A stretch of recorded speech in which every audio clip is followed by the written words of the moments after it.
Venemaa varjas Donetskis midagi suurt. See oli peidetud hoonesse, mis oli spetsiaalselt valitud võimalikult märkamatuks. See, mida Venemaa üritas varjata, oli riigi sõjapingutuste jaoks ülioluline praegu kõige tähtsamas Ukraina sõjapiirkonnas. Elutähtis, asendamatu ja täidetud ainsa asjaga, mida Vene sõdurid vajavad oma rünnakute läbiviimiseks. Aga Ukraina leidis selle üles ja asendas selle tulekeraga. Tulekera, mis oli nii kuum, et tundus, nagu oleks see välja kutsutud põrgu kõige süngematest sügavustest. Ja võtta näpust, just seda Ukraina tahtiski, et Venemaa arvaks. Operatsioon põrgu on käivitatud ja Venemaa saab nüüd tunda, mida tähendab leekides põrgu tuli. Venemaa arvas, et ta on kaval.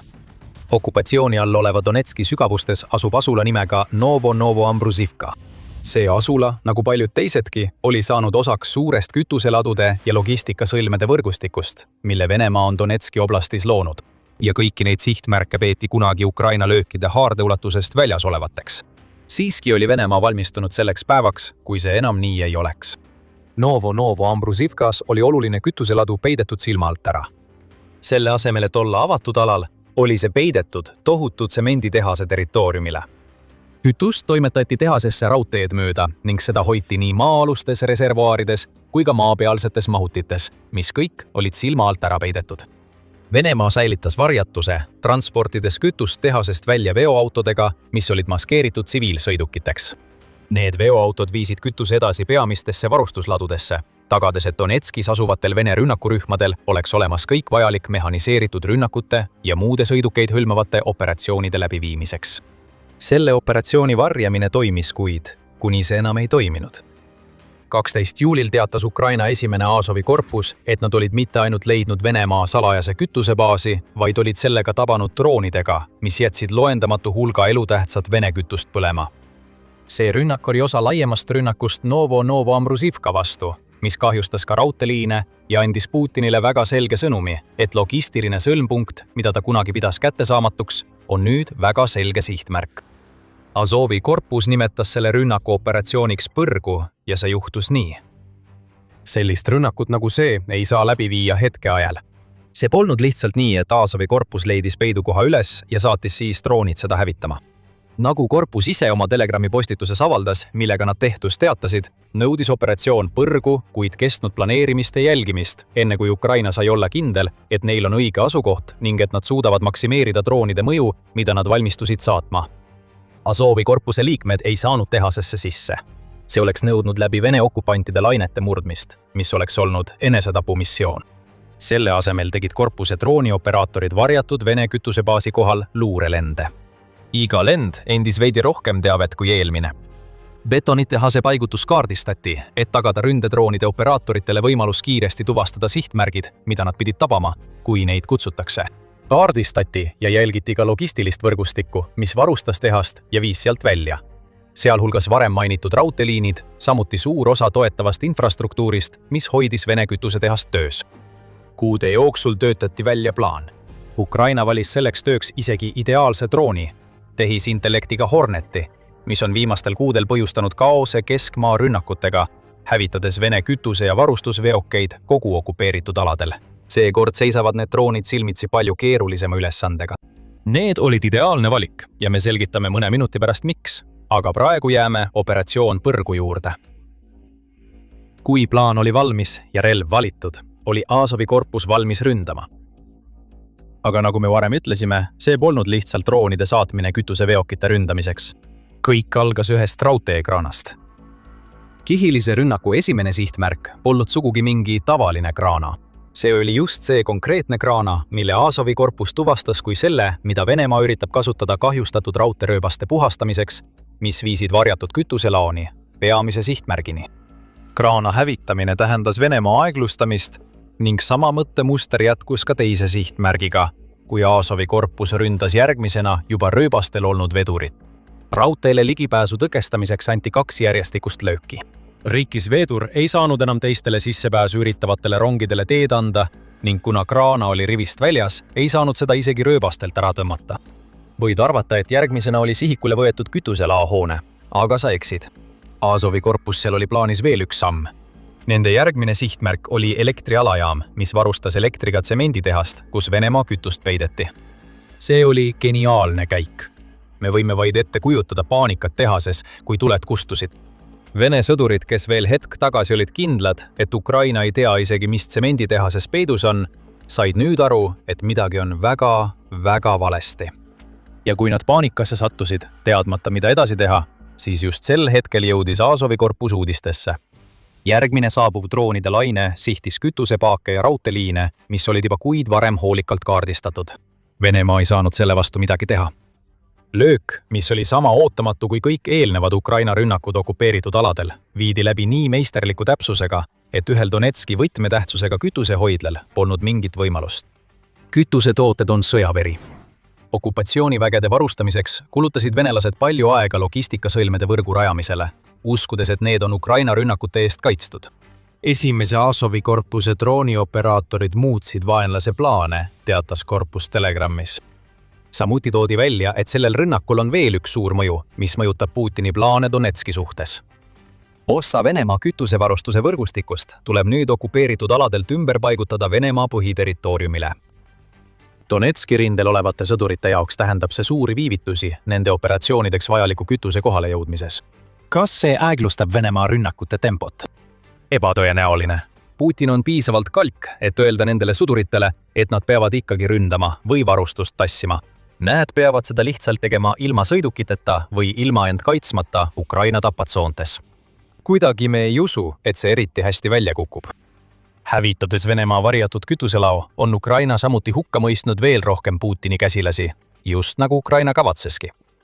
Ja pole ka nii, et need sõdurid poleks juba tundnud kütusepuuduse valu, mis on Vene armeed vaevanud. Juuli alguses avaldas Ukraina kaitseminister Mihhailo Fedorov, et Ukraina logistiline hävituskampaania on juba sundinud mõningaid Vene sõdureid kõndima kuni 30 kilomeetrit jalgsi, et jõuda rindepositsioonidele. Need 30 kilomeetrit on ala, kus Ukraina luuredroonid on pidevalt valves ja droonirünnakute operaatorid ootavad käsku rünnata kõike, mis liigub. Seetõttu näeme venelaste jaoks logistilisi probleeme. Näeme probleeme kriitilise taristuga, mis põhimõtteliselt mõjutab samuti vägede lahinguvõimet. Me näeme, et Vene vägede manööverdusvõime on häiritud. Me näeme, et logistika kannatab iga päev, ütles Fedorov. Me näeme kindlasti kannatusi. Nüüd ei ole enam ainult Vene sõdurid lõunas need, kes teevad jalgsi 10 kilomeetrite pikkuseid teekondi. Donetskis on väed, mida Putin vajab selle ühe territooriumi tüki vallutamiseks, mis võimaldaks tal väita mingitki võitu Ukraina üle, just kütusest ilma jäetud. Nad peavad edasi ja edasi marssima, paljud neist oma vältimatu surma poole. Ja lisaks sellele planeerimisele, mis selle võimalikuks tegi, on veel droon, mida Ukraina kasutas rünnakute seeriaks Novo-Ambruzivkas. Me ütlesime teile varem, et Hornet oli selle töö jaoks ideaalne valik. See ongi põhjus. Hornet suudab tabada sihtmärke kuni 150 kilomeetri sügavusel, mistõttu on see olnud nii tõhus Ukraina logistika halvamise kampaanias. See suudab liikuda kaugele rindest ettepoole ja tabada otseliikuvaid sihtmärke, nagu kütuseveokid. Ausalt öeldes ei pandud neid võimeid Novo-Ambruzivkas isegi proovile. Kütuselao, mida Ukraina tabas, ei olnud liikuv sihtmärk. See jäi samuti Horneti tegevusraadiusesse. Pravda teatel oli salajane rajatis, mida Azovi korpus tabas, vaid 16 kilomeetri kaugusel Venemaa riigipiirist. Ukraina Hornetid oleksid võinud teha mitu ringi ja neil oleks ikka veel piisavalt kütust jäänud, et oma rünnakud läbi viia. Tõsi, Hornet ei ole maailma kõige võimsam droon. See kannab 4,5 kilost laengut, kuid sellest piisas Venemaa kütuseveokite jaoks. Need on suhteliselt kergesti haavatavad sihtmärgid ja piisab 1 või 2 plahvatusest, et suur kogus kütust leekidesse tõuseks. Kuid mis teeb Hornetit tõeliselt eriliseks, on selle tehisintellekti kasutamine, mis on rakendatud täiustatud juhtimisalgoritmide näol, võimaldades droonil liikuda nii kaugele kui vaja, ilma et peaks segajate pärast muretsema. Seesama algoritm võimaldab Hornetil ka sihtmärkide tuvastamist ja jälgimist automatiseerida, mis tähendab, et kõik, mida Azovi korpusel tuli teha, oli õiged sihtmärgid drooni sisse programmeerida ja lasta algoritmil ülejäänu ära teha. See on automatiseeritud sõjapidamine oma kõige laastavamas vormis.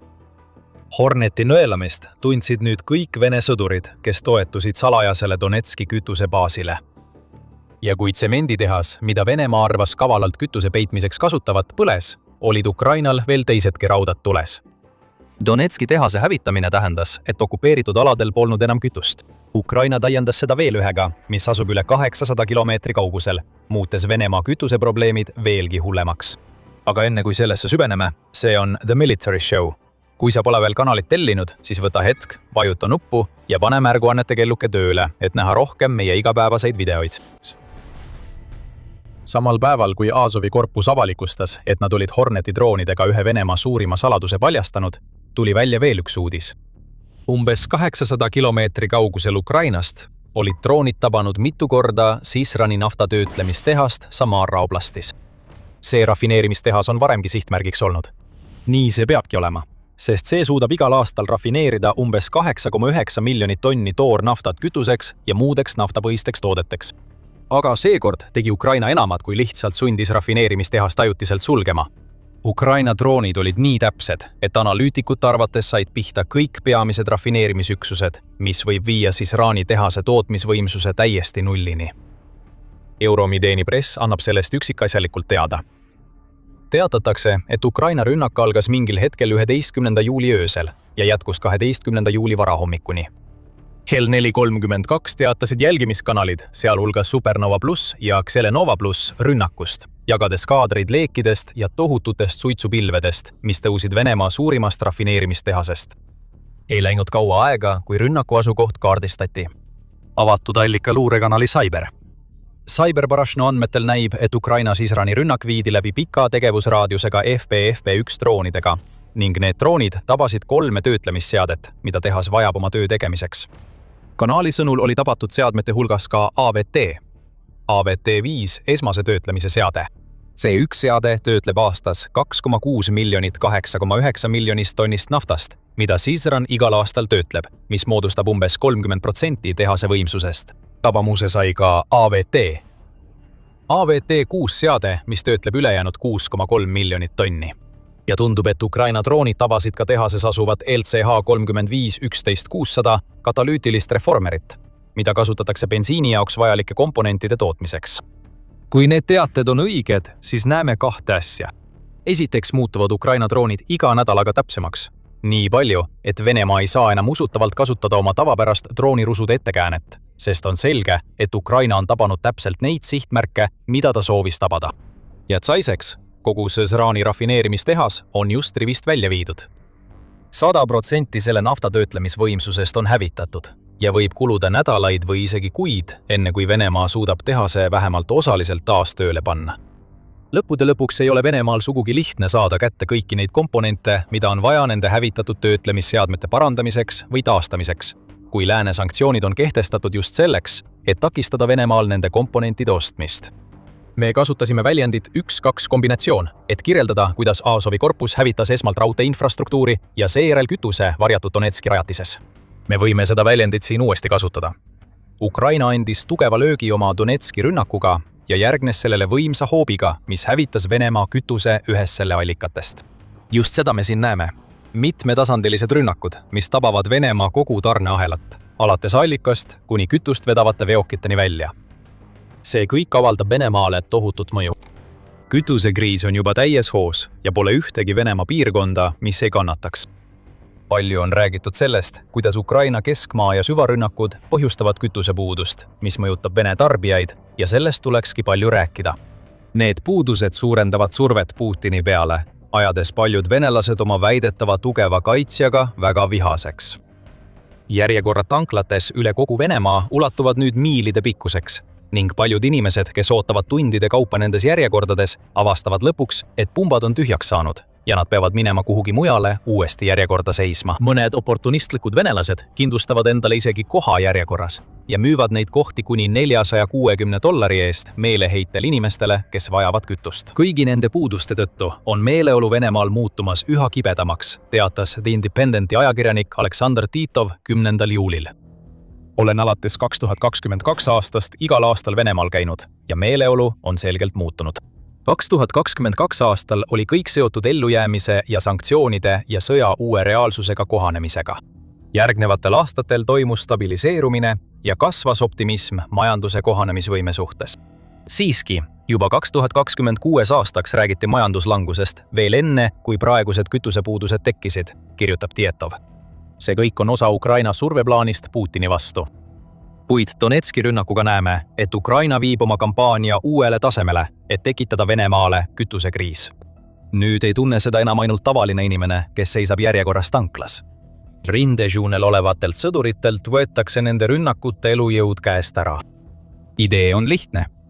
Kui katkestada sõjaväe kütusevarustus, halvab see Vene sõjamasina. Ukraina on oma kütusekampaaniat jõulisemaks muutnud. Nüüd rünnatakse kütusetankereid Aasovi merel, et takistada bensiini ja diislikütuse jõudmist Krimmi ja maismaa okupeeritud aladele. Me just nägime, kuidas Ukraina viis läbi hästi planeeritud rünnaku varjatud kütuselao vastu Donetskis. EU Observer teatab, et paljudes piirkondades ei saa isegi Vene sõdurid tanklates kütust. Ja kui Ukraina jätkab eskaleerimist samas tempos, siis varsti ei saa need sõdurid enam rindel kütust. Võib-olla see juba toimubki. Kui kütust oleks külluses, ei peaks tegema 30-kilomeetriseid jalgsimatku, nagu Fjodorov mainib. Praegu ei jää kütusest ilma ainult tsiviilisikud. See puudutab kogu Vene sõjaväge. Numbrid ei valeta. Vene sõdureid kõrvaldatakse nende kütuseprobleemide tõttu kiiremini kui ühelgi teisel. 2026 aasta hetkel, 24 tunni jooksul kuni 13. juulini kaotas Venemaa hinnanguliselt 1600 sõdurit, teatab Pravda. Me mõtleme, kui paljud neist sõduritest olid sunnitud rindele jalgsi minema, mitte sõitma, ja sattusid siis Ukraina drooni otsa. Juunis kaotas Venemaa peaaegu 40 000 sõdurit, kuna nende logistika lagunes ja sõdurid muutusid haavatavamaks kui kunagi varem. Me näeme siin Ukraina tekitatud kütusekriisi kaudset mõju. Tükkhaaval laguneb Putini kogu sõjamasin koost. Ja siis on veel Donetsk. Putin tahab, et Donetsk langeks võimalikult kiiresti. Ta on seda juba aastaid öelnud, alates sellest ajast, kui Venemaa alustas oma agressioonikampaaniat Ukraina vastu 2014 aastal. Ukraina president Volodõmõr Zelenski ütleb, et Putin on seadnud Donetski ja kogu Donbassi langemiseks 15 tähtaega, millest enamik on juba möödunud ilma tulemusteta. Viimane neist Kremli poolt seatud tähtaegadest on 31. detsember.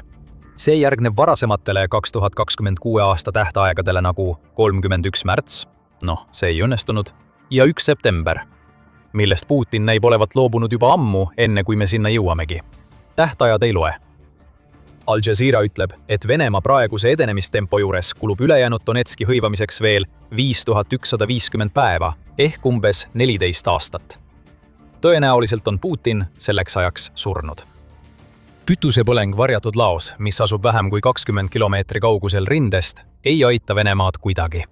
See tähendab järjekordset aeglustumist. See tähendab, et rohkem sõdureid on sunnitud liikuma jalgsi läbi tapmistsoonide. Ja mis kõige tähtsam, see tähendab, et Putini Donetski fantaasia on hävitatud. Venemaa ei valluta Donetskit, vähemalt mitte niipea. Ja kui Putin püüab aru saada, mis edasi saab, liigub Aasovi korpus edasi. Tõenäoliselt on neil juba rohkem luuredroone taevas, mis otsivad järgmist sihtmärki, mida Venemaa on püüdnud varjata ja mida Ukraina ei peaks suutma tabada.